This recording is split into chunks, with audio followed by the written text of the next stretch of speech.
Hello viewers, কেমন আছেন সবাই? আশা করি ভালো আছেন। আজকে আমি আপনাদেরকে মসুর ডাল আর বুটের ডাল দিয়ে পকোড়া বা বড়া রেসিপি করে দেখাবো। এই বড়াটা কিন্তু আপনি সহজে বাড়িতে থাকা উপকরণ দিয়ে বানিয়ে নিতে পারবেন। খেতে কিন্তু একদম দোকানের মতো হয়। অবশ্যই একবার ট্রাই করবেন। তো চলুন দেরি না করে আজকে রেসিপিতে। পকোড়াটা করার জন্য আমি আগে থেকে এই যে আতপ চাল আর বুটের ডাল, মসুর ডাল ভিজিয়ে রেখেছি 2-3 ঘন্টার মতো।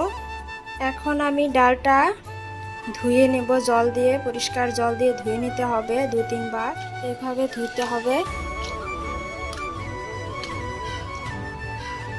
এই দেখুন আমি ধুয়ে নিয়েছি ডালটা, 2-3 বার করে ধুয়ে ভালোভাবে জলটা ছাড়িয়ে নিয়েছি। এবার আমি এই ডালটা ভালোভাবে পাটাতে বেটে নেব। আপনারা চাইলে ব্লেন্ডারেও করতে পারেন।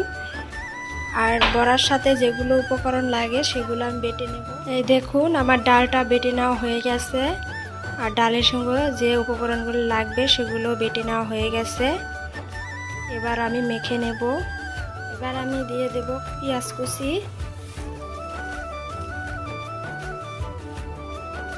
তারপর আমি দিয়ে দেব লঙ্কা বাটা,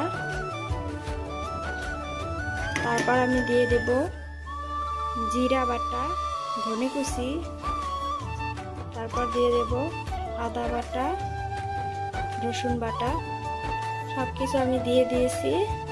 এখন আমি দিয়ে দেব কাশ্মীরি লঙ্কার গুঁড়ো, তারপর আমি দিয়ে দেব হলুদ গুঁড়ো, তারপর আমি দিয়ে দেব ধনিয়া গুঁড়া,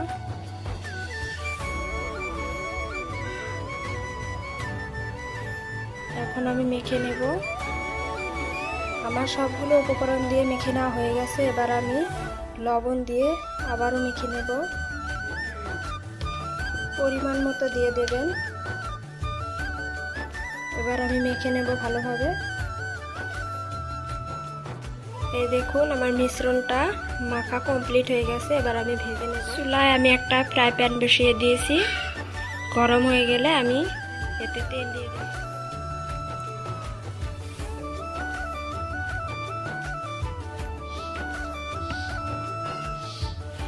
তেলটা গরম হয়ে গেলে এবার আমি দিয়ে দেব ডালের মিশ্রণটা।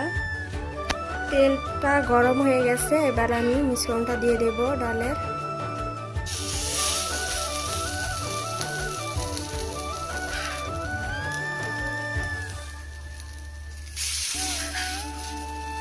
এই যে দিয়ে দিলাম সবগুলো। এবার এক পিঠ ভাজা হয়ে গেলে আমি উল্টে দেব। এবার আমি উল্টে দেব। এভাবে উল্টে দেবেন সবগুলো। এই দেখুন আমার লাল লাল করে ভেজে নেওয়া হয়ে গেছে। এবার আমি নামিয়ে নেব। একটা প্লেটে আমি টিস্যু পেপার দিয়ে দিয়েছি, তার উপরে যে নামিয়ে নিলাম।